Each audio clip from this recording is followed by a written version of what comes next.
Thank you, Paul, for having me in here this morning. Doing an epic motorcycle ride of 10,000 miles in 10 days. That's 240 hours. I did this last year, and it's a lot harder than I thought it was going to be.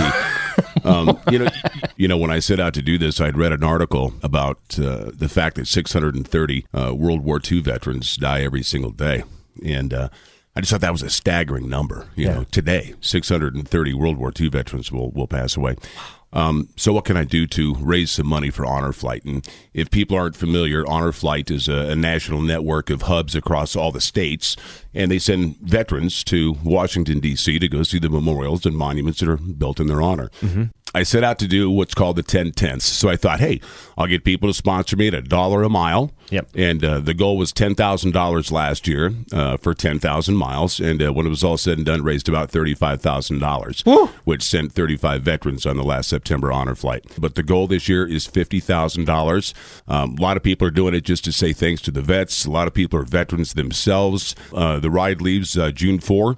I'll finish on Flag Day. Okay. So June 4 through June 14, we've got a Facebook page. If you're on Facebook, you can just go to Honor Flight, Northern Colorado Endurance Ride. You ride a motorcycle. You going with me? You know, we're in two different categories, okay? I ride for transportation. You ride as a lifestyle. It is. It's a listyle. And you got to be, I'm not wired quite right, so.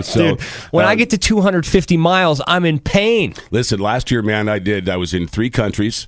I hit every single time zone, some of them multiple times, stopped for gas 87 times, and I did that in 10 days. It's a different kind of pain because I've experienced all kinds of athletic pain, but when I sit on a motorcycle for too long, there are just aches and pains that come through, and it's amazing what you do, man. It's a lot of riding, but it's worth it. When you think that, these vets, when they got cold and tired and hungry, they couldn't call timeout. They couldn't stop. They had to find a way to go on. And, last year at about mile 8,000, when I was really second guessing myself, it's like, put your big boy pants on. They couldn't quit. Neither can you. Find a way to go on and go on. I did. So let's get this thing done together with the help of your audience, Paul.